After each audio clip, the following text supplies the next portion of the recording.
Hello, I'm Garret Yount. I'm on the research team at the Institute of Noetic Sciences, or IONS, and I'm here with our esteemed collaborators, Charlie Morley and David Hamilton. We're going to chat about an exciting project that we're beginning to launch about healing lucid dreams.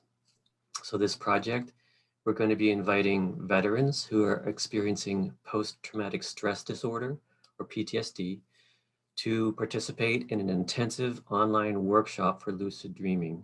And the goal is to have a healing lucid dream as part of this workshop.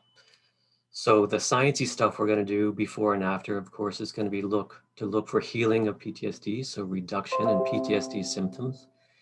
And also, the dreamers will be participating in our IONS Discovery Lab questionnaire, which assesses a whole bunch of parameters um, like feelings of interconnectedness. Does this change as a result of this workshop? Feelings of well-being, transformation, and not just transformation related to healing, but other aspects of transformation, like how does one experience reality? Mm. And there are also even some psychic tests in there. So the possibility that these dreamers, their natural psychic abilities would be enhanced or brought out as a result of this healing lucid dream, we'd be able to capture that. So we're really excited about it. And we're very lucky to have our esteemed lucid dreaming teacher, Charlie Morley. He's been teaching lucid dreaming for over 20 years. He's authorized to teach within a Tibetan Buddhism lineage. And in this conversation today, I wanted to start by asking Charlie to give us a glimpse into what the workshop is going to be like. What are the dreamers going to be doing during this intensive workshop? So could you do that for us, Sure Charlie? thing. Thanks for the intro, man. Yeah, I've been teaching myself lucid dreaming for 20 years. I've been teaching others for 13 years. Okay. But yeah, long enough to know that it works. And for the last 6 or 7 years, I've been doing a lot more workshops with armed forces veterans and serving armed force military personnel. Because lucid dreaming has been found to be one of the most promising interventions for post traumatic stress disorder nightmares available at the moment. And there's been about 6 or 7 peer reviewed studies that have shown that lucid dreaming can reduce nightmare frequency and many cases actually lead to the cessation of nightmares. So we know this stuff works. I have um, a personal kind of, this is a real passion project for me, I think, because the way I really got into lucid dreaming when I was 17 was through nightmares. I had a near death experience when I was 17, and it wasn't all love and light afterwards, actually, like many people's NDEs. Uh, Although maybe it just took a bit longer for that to happen. I had really bad nightmares and panic attacks in the daytime. And it was lucid dreams that cured those nightmares. 4 months of post traumatic, what I now see were clearly post traumatic stress disorder nightmares, cleared in one lucid dream. Now, it Hmm. took months of prep to get to that point where I could actually face the fear and embrace and integrate it. But I saw that happen myself. So, right from the beginning of my lucid dreaming journey, I've been interested in this and I know it works. And then the last 6 or 7 years working with armed forces veterans, and the last 13 years working with people who child abuse, a woman who was in the Al Qaeda attacks in London in 2006. Um, a whole range of people who wanted to use lucid dreaming to integrate trauma. And I've seen that happen and I know it works. Although I've been part of one study at Swansea University that was very promising using a hypnagogic lucidity script that I wrote, which worked very well for people. I've never been part of a study where I've actually created the protocol and run the workshops for Hmm. people to have these healing lucid dreams, and I'm really, really excited about that. And I can think of no one better to do it with than you guys, with you, Garret, with Ions, with David as well. Um, the shape of the workshop, or kind of my job, is essentially to teach the participants how to lucid dream. So we'll have a 3 day intensive lucid dreaming workshop. Now, of course, if the participants come and they can already lucid dream, already have some skill set, great. But everybody is welcome. In fact, the only thing we require is for somebody to be having a sleep disturbance, such as nightmares or post traumatic stress disorder nightmares, which they are willing to heal. That's Hmm. a requisite. We need people who are open to the potential of healing through lucid dreaming. My job is to teach them the techniques, and it is a learnable skill. So there are certain kind of steps you can take to have lucid dreams, but by far the most important steps you need are enthusiasm and determination. I can provide the enthusiasm. I need the participant to provide the determination. So we'll have a 3-day intensive lucid dream workshop. And then I think it's 5 or 6 days after that, you'll be having 2-hour evening classes with me, where I'll be kind of teaching you in the evenings just before bedtime, instructing you what to do each night. So there'll be a lot of different chances for this. I think it's Garret, correct me if I'm wrong, I think it's like a 9 or 10 day total program, with lots of opportunities to get lucid within that. And I actually didn't know about this IONS questionnaire too. So I'm really interested in that perhaps maybe you don't have that big healing lucid dream, but maybe you do see an increase in psychic capacity or connection to others. So I'm really excited about that too. As far as how so how would a healing lucid dream actually look? It would look something like becoming lucid in your dream. So awareness, oh wow, I'm dreaming. Right, what did I want to do? I wanted to heal this certain trauma. And then it would be intentionally within the lucid dream calling forth or moving towards the traumatic experience. Now, obviously, if you're already having nightmares, then you may become lucid in a nightmare. But if you become lucid in a non-nightmarish lucid dream, I will be asking you to intentionally move towards the source of your trauma and then literally embrace it. If you can, through a literal hug, because everything in the dream is symbolic. So what could be more symbolic of our willingness to heal and to integrate than the hug? Or if not, some sort of sending love towards, or simply facing can be enough. And I've seen people do that before, dozens, maybe not hundreds, but dozens of people do that before. And how do you know if it's worked? Because the next day you feel different. So we know that's going to be the subjective experience. The cool thing about this scientific study is we're going to have objective measures as well. Not just a subjective experience of, wow, well, my nightmares stopped. I'm no longer traumatized by that traumatic life event, but actually we'll have some objective facts and figures to say, yeah, and it affected you at a psychophysical level too. So I'm super excited about this. Wow. And I'm super excited to have my long-term friend and shorter-term colleague, because we haven't actually worked together yet. We've been friends for a long time, David Hamilton. So Dr. David Hamilton is an expert on the power of the placebo and the ability of the mind to heal the body. He used to work in pharmaceuticals. He actually made drugs. And it was, I believe, through that process of seeing how powerful the placebo was in comparison to these drugs, which had so many side effects, that led him to transition out of that world and into the world that he's now part of, which is teaching people how to harness the power of the placebo. So David, great to have you here. Please let us know how you think this study can benefit people and how lucid dream healing works. Yeah, great. Well, thanks for that nice introduction, Charlie. You know, that's better than any bio I write for myself. I'm glad we're recording this, because I'm going to write that down for my website. It makes me sound quite interesting. Have it compared to how I feel in my head. But yeah, I worked in a pharmaceutical company, and that's when I first got interested in the mind-body connection. Because I thought the placebo effect was so fascinating, you know, and, you know, at that time when I worked here, most people just, you know, the placebo effect was widely dismissed. You know, they're not really getting better. They just think they're getting better. So it was kind of swept under the table. But I thought it was fascinating because there was real physical changes. So I started to research that on my own and uncover all the different ways that our thinking, or even not just what we believe, like I believe this medicine will make me better. Not just that, but what happens when you imagine something. And that's what really rattled me, because at the time I was also an amateur athlete. So the idea of being able to imagine enhancing your body in some kind of way, or changing your body in some kind of way, was absolutely fascinating. So most of my work since then has been looking at different versions of this. And in terms of lucid dreaming, I found this fascinating ever since I first heard you speak, Charlie, at a conference. I think it must have been more than 10 years ago at least. Yeah. And I was literally on the edge of my seat. Here's this really fascinating, well-spoken, handsome guy, I'll put that out there as well, talking about this really fascinating thing. And I'm like, I need to learn how to do this. And immediately I got your book and devoured it.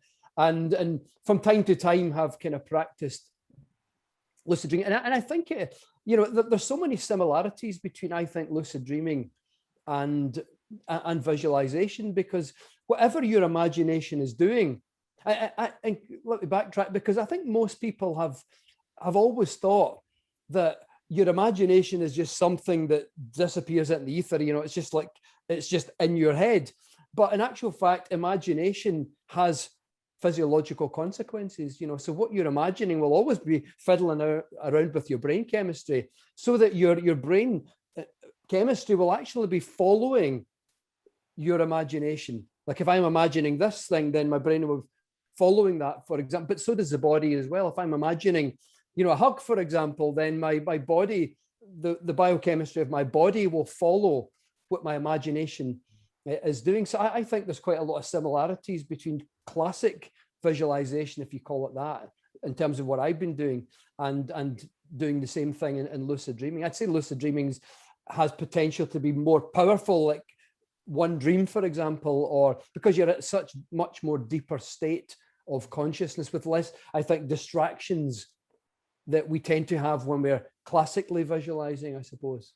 Yeah. David, can you tell us about last month? You had a healing lucid dream yourself, which I thought was just perfect prep for this study. I thought, so good. The scientist had the dream. Amazing. It was funny. Yeah. Thanks for that. Yeah. So I play a lot of tennis. I live in a town in central Scotland called Dunblane, which is actually famous for tennis.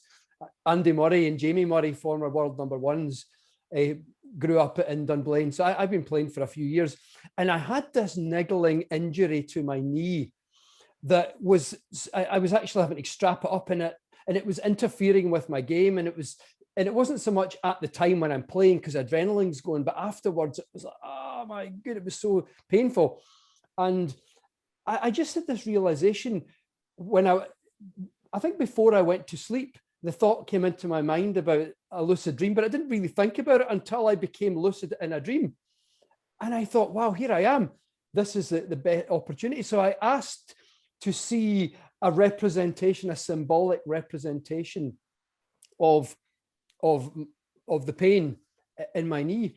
And I saw immediately these the UHT milk thing, those little milk things you get in a coffee shop or in a tea shop that literally have one spoonful of UHT milk, the stuff that's been stored for ages, and you open it and it's one spoonful of milk. And I found 3 of those just appeared, and I thought, isn't that interesting? And then a pan appeared, and I knew that I was supposed to put them in there, and so the milk's now in this pan.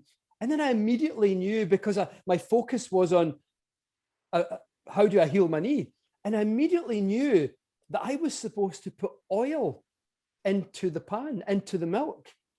And in that moment, I had oil in my hand, and I just dropped a few drops on, and all of a sudden, the milk went from feeling kind of starchy to feeling more kind of oily and lubricated. And the milk was so, on my finger, it was just so oily and lovely.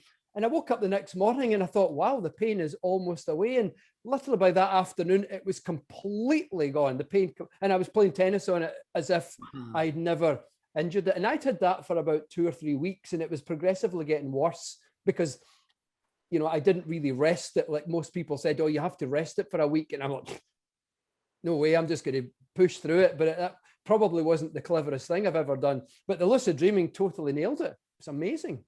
Wow, that's so cool, David. And actually, I think that's interesting to mention too, is that although we will be looking in this study at the psychological wounding of PTSD, we now know that the effects of PTSD affect the body.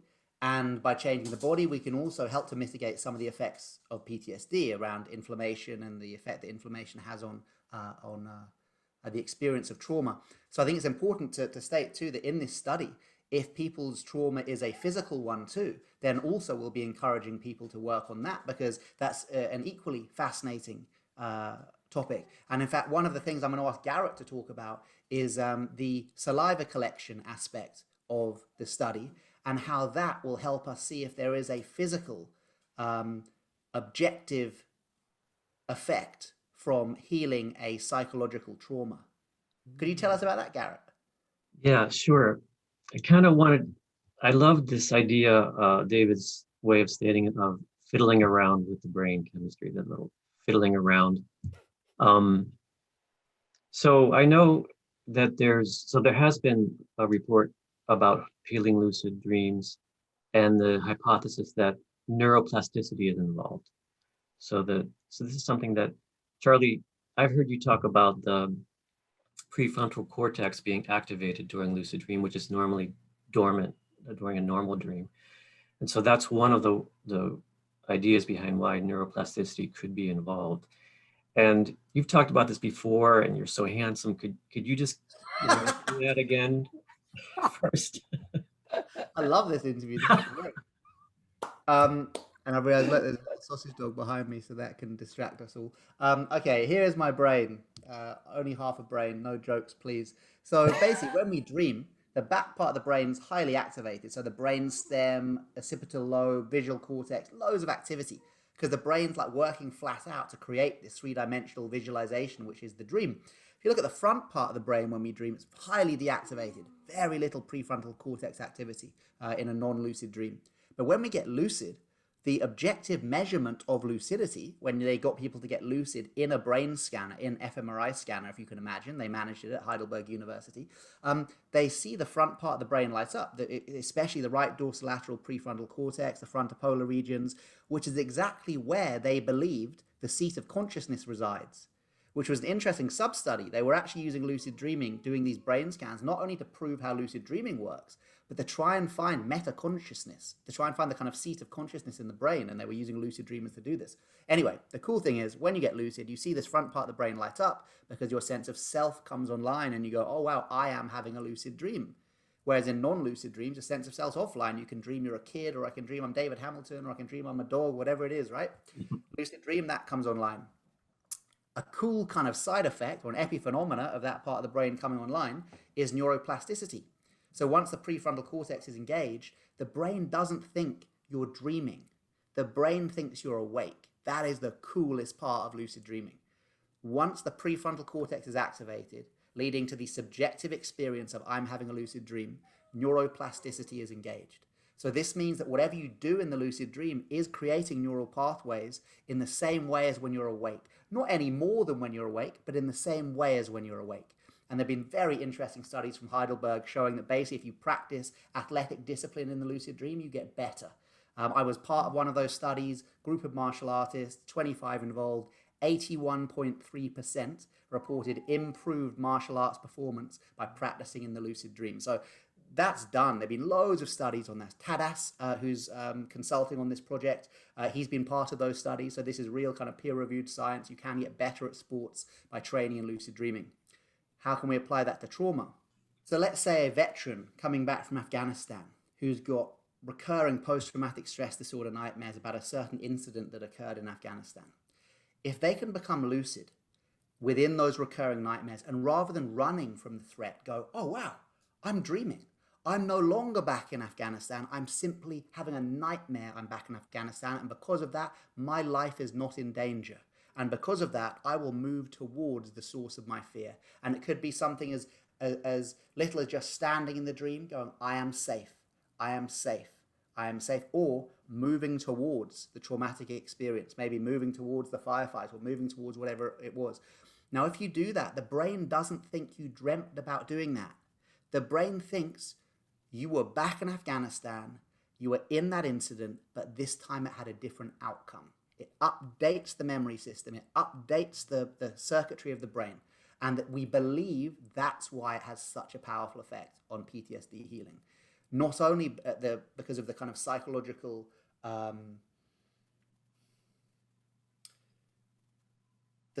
achievement, actually, of becoming lucid, the empowerment of becoming lucid in nightmares, which are such disempowering experiences, but actually at a physiological level, we believe, or I believe, that because of neuroplasticity being engaged, and because the brain doesn't think you're dreaming, it thinks you're awake, if you can go back to a traumatic incident and change the outcome in an empowered way, the brain creates a new reality based on that outcome and rejects the old reality based on the trauma.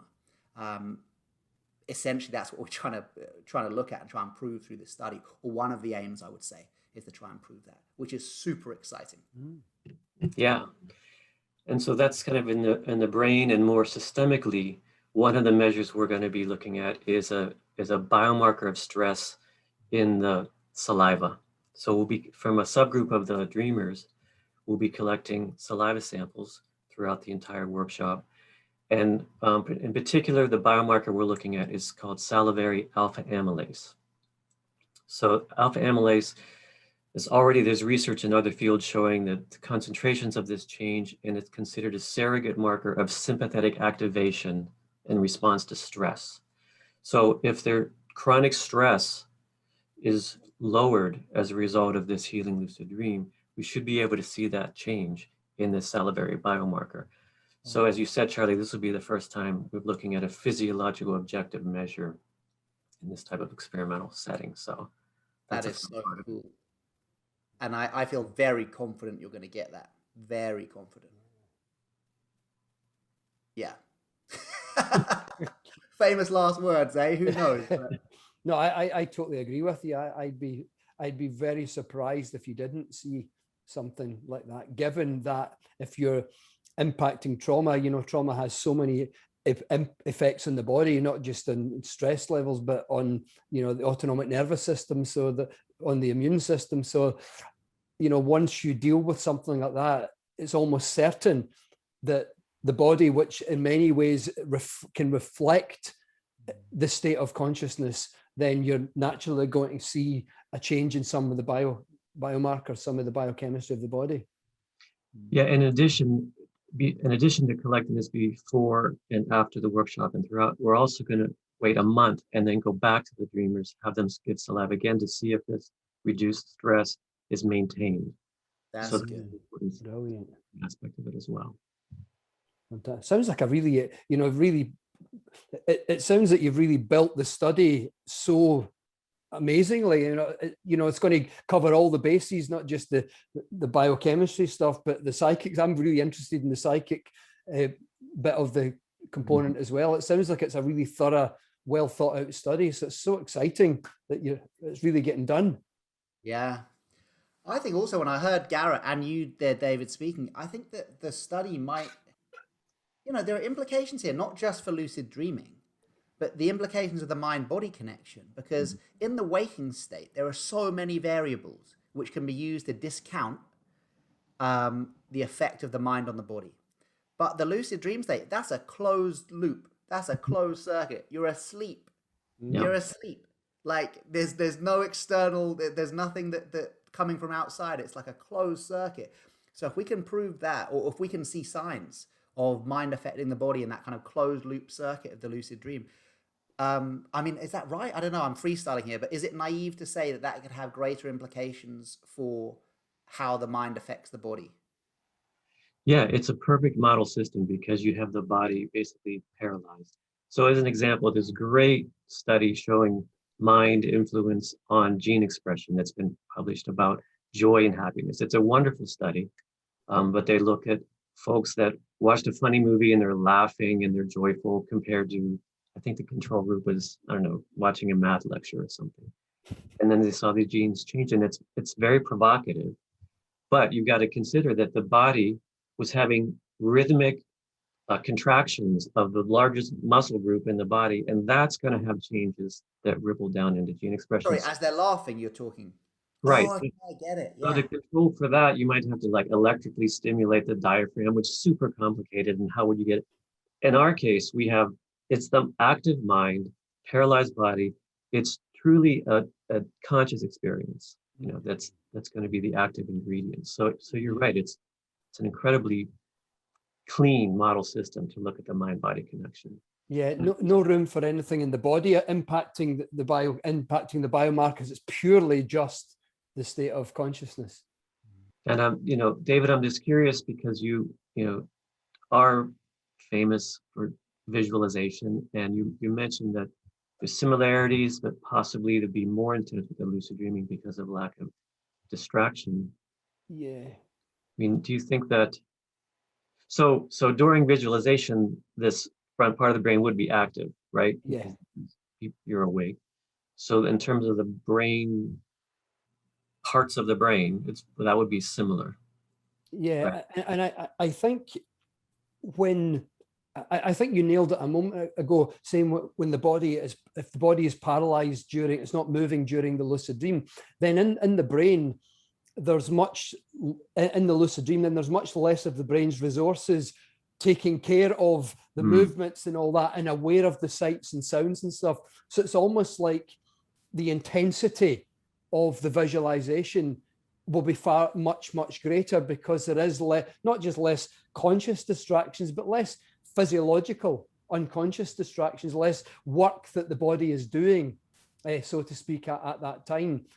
Because I really started thinking about this after I had my own lucid dream experience, because I've had a number of sporting injuries over the years, and it's usually taken me a few visualization sessions repetitively, because a lot of visualization comes through neuroplasticity. You know, repetition of any visualization will cause neuroplasticity in the brain. And so because of that, I found most sporting injury visualizations for me have taken a repetition. And maybe if an injury would normally take, 2 weeks to heal, or I'd normally do it in half the time, for example. But with a lucid dream, I started really thinking that this was one session, like just one. And I wondered if it probably is that less conscious, but also subconscious distraction. The brain is having less work to do. So more of the power, if you think of it that way, is focused on the visualization. Yeah, and I guess you can't get more of a visualization than a lucid dream. Yeah. You are literally 100% in a visualized space. So we could theorize that the efficacy of visualized healing would be fully optimized within a lucid dream, compared to the waking state, where there might be things sub-optimizing it, such as, like you said, distraction or bodily movement or outside sound or lack of concentration. I guess just the ability to visualize, right? Like, I bet David's got a really strong visualization capacity because he's done it so much, whereas like maybe someone else hasn't. Whereas in the lucid dream, the playing field is leveled. Everyone has perfect visualization capacity because you're in a freaking lucid dream. I like that. And also I would say the creativity is higher, because I think in normal, call it normal visualization, the stuff that we do in our waking state, sometimes we sort of just imagine that we're doing something kind of physical, biological. That's our images are actually either physical or symbolic or biological based, like biologically targeted imagery, some people call it. But I think in the lucid dream, there's room for more creativity. Like you said earlier, asking for a symbolic representation, or asking even your higher self or an angel or anything. I think in the dream state, there's more creativity, there's more awareness of other things that you can do, because you realize you're in a different landscape. So you're not limited to just, well, I'm just going to visualize this turning into that, because the landscape's different. So, and you realize there is magical components here. So I think imagery has the potential then to be more magical and more creative.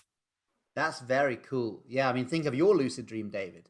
Like, in the waking state, you may not have thought that the perfect visualization would be a symbol of bone health, maybe calcium, egg in the milk, mixed with a symbol of lubrication, the oil fried in a pan.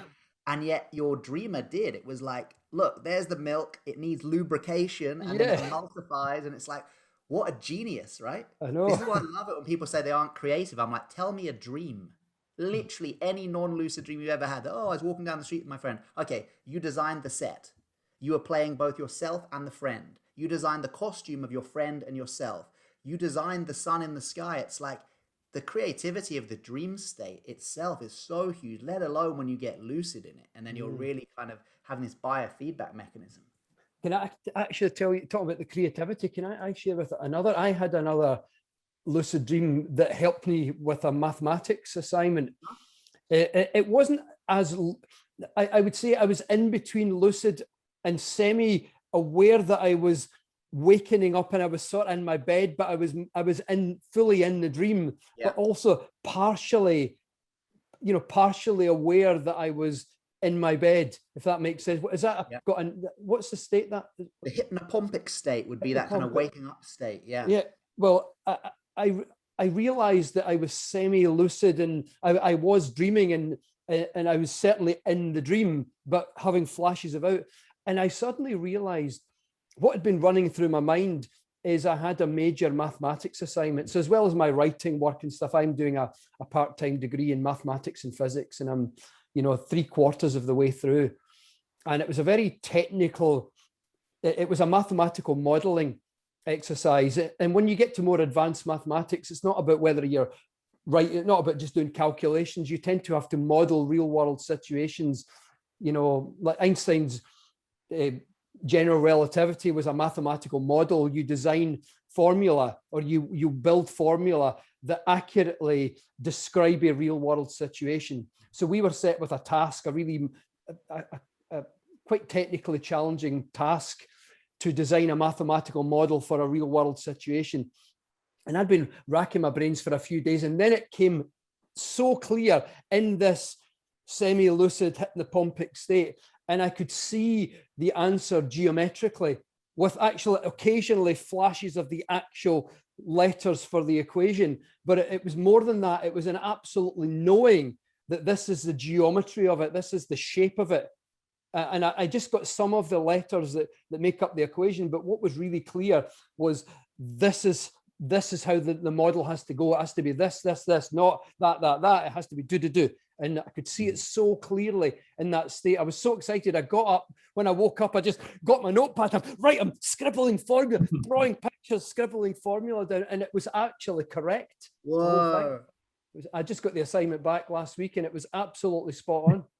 I've never had that before. I don't think I would ever have come up with that kind of solution without how. I mean, I don't. I don't think I would ever have. I don't really think I would have come up with that solution on my own. Say on my own. I think in the dream state, obviously am I being helped, or I don't know, but it was such an amazing thing. I was so overjoyed. Really interesting there, David, that you actually mentioned the hypnopompic state, because it sounds like you're combining two there. So the lucid dream state, obviously we've discussed what that is, but the hypnopompic state has really good provenance for psychic capacity.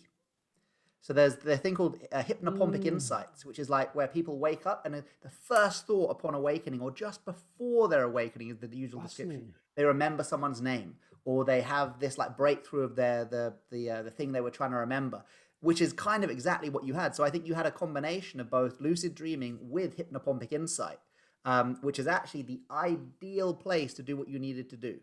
For kind of problem solving. Hypnagogic is good, and people can access it. Lucid dreaming is great, but hypnopompic has got a real kind of, I don't know how to explain it, but a lot of psychic testing, psychic capacity has been proven to be amplified in the hypnopompic state. So you probably had a combination of lucidity with hypnopompic insight. So yeah, no wonder you nailed it, man. And yeah, I think it's you, right? It's, who's this coming from? It's coming from the part of us that is unlimited.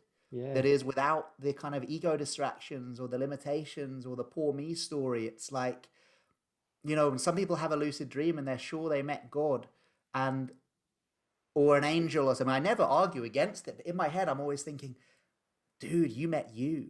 But if you met the you that was without the limits of the ego mind that the waking state puts upon us, you would call it God. It would be so divine. It would be so powerful that we might not even recognize it as ourselves, and we would call it an angel or a god. But whoever it is, whatever it is that we're meeting in the lucid dream, it is a seemingly far more powerful intelligence than we have access to in the waking state. And as far as healing goes, an integration of trauma, that is a very good friend to make. Wow. Garret, can I ask you a couple of things? Sure. Okay. Garret, why is this experiment important? The fact that this is a model system for looking at the mind's influence on the body and even reality is really important, because it's clean. We have a beautiful system where the active ingredient is a conscious experience. And from my experience of lucid dreaming, the intensity of it, it's so real. It's so real. And I imagine if it's possible that through visualization, if I spent 20 years and became really, really good at it, maybe I would reach that level. But at this point, I don't have that. But the lucid dream, it seems, just the intensity of it is so strong. So I've been trying to look at the mind-body connection for my whole career. And I've been wanting to do a lucid dreaming experiment for literally 20 years because of this combination of intense mental or conscious experience where you don't have the body involved actively. Of course, we want to look at the connection between the body and this mental experience. So I think that it'll provide some of the cleanest direct evidence of mind-body influence. And so this would just be the beginning. So with this study, we're going to look at a biomarker of stress.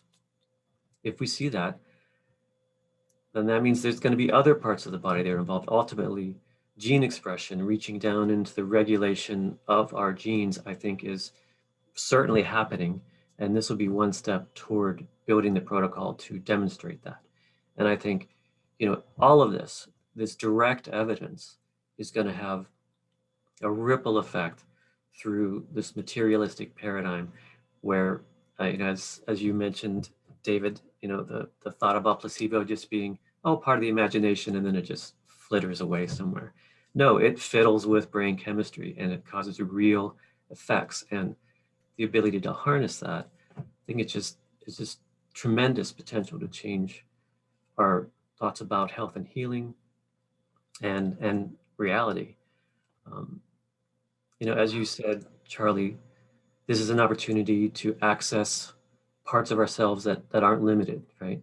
So this IONS Discovery Lab questionnaire is designed to test that hypothesis that we are not limited by space and time, and we can access information from outside space and time, and this can have real world impact.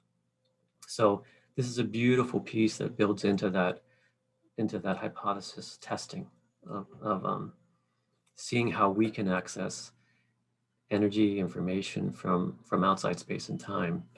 And it's a nice clean system to look at that. So that's why I'm so excited about it. Brilliant. Yeah. Let's touch on something we haven't, is the kind of genesis story of this, which comes down to me interviewing Dr. David Hamilton about a year ago as part of the Lucid Dreaming Online Summit. And I was interviewing David about the power of the placebo and visualized healing and how it could apply to lucid dreaming. And we were kind of waxing lyrical about the potential of this. And I was asking David, do you think that there could ever be kind of like a physical, objective markers that we could see that would prove that the lucid dreaming had occurred at a physical level? And Dave was saying, yeah, it could be possible. And we were kind of waxing lyrical. And then there's this funny bit where I look into the camera and I go, well, if there are any investors there who want to give us some money to do it, hit me up. Ha, ha, ha, ha, ha. About a month after the online summit goes live, I get an email from this dude called Constantine, who turns out to be like an angel investor. I don't know if that's the right word, but I think that is the right word, an angel investor, who said, I saw your interview with Dr. Hamilton. Are you for real? Do you need money for that study? And I was like, well, dude, there is no study. I would just kind of, I just threw it out there. And he went, how much do you need? And I went too low. I went far too low. And then he came back. And then I emailed Garret and went, dude, this guy's offering X amount. Is that enough to do this study? And Garret was like, no, Charlie, it's not enough. Let me speak to your man. And then Garret speaks to Constantine, manages to get about 5 times as much as I asked for. Constantine is this brilliant dude. He's been lucky enough to make some money in his life. He's a very successful businessman and now likes to support projects, kind of passion project. He's a lucid dreamer himself. He's into shadow work and shadow integration and working with trauma. So he's been absolutely brilliant in supporting this project and giving us the money that we need to fund it and to make it happen. So who knows, that's so crazy that it was kind of a strange, synchronistic, almost off the cuff, jokey comment between me and David that led to this whole study. So thank goodness we did that interview, eh? Yeah. Maybe it's just one of these things that's meant to be, Charlie. I hope so, man. I hope so. Brilliant. You Good both on Constantine. and Constantine he's a great guy, and one of his interests also is diet and fasting. And so for this project with lucid dreaming, he he wanted us to look at the relationship between eating, how late you eat. Basically, is your stomach full or not when you go to sleep? Because I guess it's often talked about that if you go to sleep with a full stomach, then your ability to dream is inhibited. And this is something that people talk about, but it's never been scientifically tested. And I think talking to you, Charlie, you kind of have a sense that maybe that doesn't bear out, that this impact on lucid dreaming with Yeah, eating. there's a couple of interesting things. I mean, one is that if you eat really late to bedtime, essentially the blood flow that should be going here to power your dream is going here to digest your food, which is where you get this whole myth of cheese gives you nightmares. It's actually not to do with cheese, it's to do with long strain proteins. So if before bedtime you had like a steak covered in parmesan, like big long strain proteins, and then you tried to fall asleep, the blood flow that should be going to the brain to power the dreams is going to the gut to digest the long strain protein. So your dreamer's like the kind of director of the dream isn't getting enough blood flow. He's a bit drunk. It's a bit kind of David Lynchy the dreams become. So this links to the kind of nightmare thing. So it's not so much about cheese, it's about kind of having heavy stuff to digest. So that will be interesting to see if that has an effect. And also there's a Buddhist-y thing on this, which is to do with the kind of central channel. You know, if you're a monk or a nun, you often don't eat after midday. You'll have kind of 2 meals rather than 3 a day. You'll have a very early breakfast and then a lunch, but not eating after midday. And that's because there is a lot of spiritual practices which have said it is easier to do when the central channel is aligned and not disturbed by the movement of your digestion. So that would apply to lucid dreaming too. However, in my own case, the reason I'm not so confident in whether we're going to see that or not is just because, you know, I do a lot of martial arts training. Sometimes I get back at 10 p.m. I have a big cheese toasty, literally the worst thing you could have before bed, fall asleep and still have lucid dreams. So I know it doesn't prevent it. It will be interesting to see how it affects it. And also I'd be interested to see what food people are having too and the effect of inflammation on the body. You know, I'd be sure that if you're having a lot of sugar and kind of simple carbs that then turn into sugar before bed, that's probably not the ideal dream environment compared to, you know, a green juice and some almonds or something. You know, almonds are very good for dreaming actually. Oh. Yeah, man. I mean, you got to eat a lot, but if you eat like a bag of almonds before bed, you're going to have so much B6 in the system, you're going to have more vivid dreams. Or you could just take a B6 supplement, but you know. I'm totally going to try the almonds. I often have, if I'm going to eat late at night, I usually have either a banana or an orange. And bananas are good. Yeah, and it's only because it's something that gives me a bit of satisfaction without feeling heavy. Yeah. Again, there's something in bananas. I think it's the magnesium or the potassium, which is said to help dreams. But again, you got to be eating like 3 bunches of bananas to get the effect on the dream. But I think there's a heavy placebo effect. I mean, David, if tonight you eat a bunch of almonds before you go to sleep, because I've just told you all this cool stuff about almonds increase B6 and blood flow to the REM centers in the brain, you probably will have more vivid dreams. But you more than anyone else know about the power of the placebo, right? So let's do it. Let's charge those almonds with our intent. And you know, there's a nocebo effect that some people get with food. You know, oftentimes people decide I'm going to be really, really healthy and they radically change their diet. But then after a few months, they realize they're actually getting sick more often. And part of it is because when you regress a little bit and you have that one chip or that one bit of cheese, the mind is now obsessing about I had a chip, I had a bit of cheese, whereas before they had it quite often, so it didn't really bother them. They also didn't realize it was maybe not the greatest thing to be eating a lot. But now, because they're aware of it, the moment they have that chip, the total mind is, oh my God, I had that chip. And you're actually visualizing the weight going on because you know that it's full of fat and unconsciously I go, my God, I've just had a bag of chips or I've eaten that pizza, that toasty, and I can just imagine what's happening in my body. So many people actually get a nocebo effect for a short term after they move to a healthy diet, because when they regress, they slip up. They're totally obsessed with the negative impact of that one thing that they did.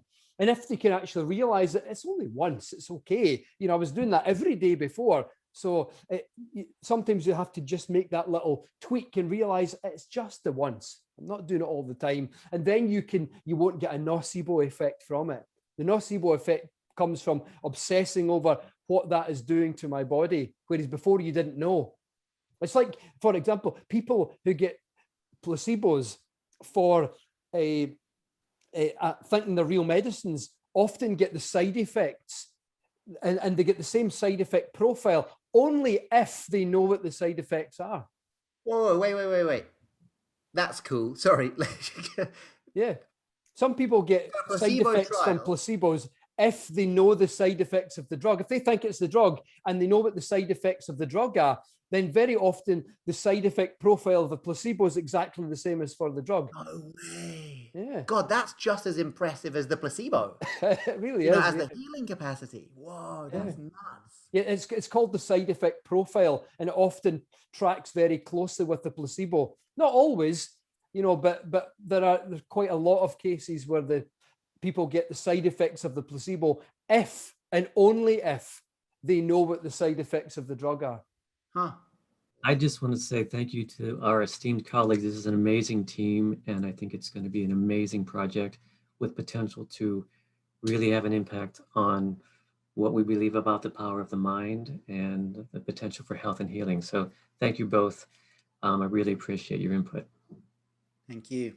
Thank you. Yeah, I'm super excited to be part of this project. I think, number one, it's going to benefit people. It's going to benefit the people who are part of the study and also benefit others based on our findings. It's never been done before. This is breaking new ground. It's a perfect time to be doing it, especially coming out of the global pandemic when the trauma at a global scale hasn't even really set in yet. So if we can be creating a protocol that helps people work with trauma through their sleep, there has never been a better time than now to be creating that protocol. So I'm very excited to be part of this. Thank you to you both. And thank you also to you both. I'm so excited to be part of this. The idea of furthering the research in the power of the mind, the power of consciousness, which this is doing. It's stretching the ground, stretching what's available research, is stretching that a little bit further than it's gone before. So it's so exciting to be part of that and to, just see what happens. Amazing. Cool. Yeah. Thank you.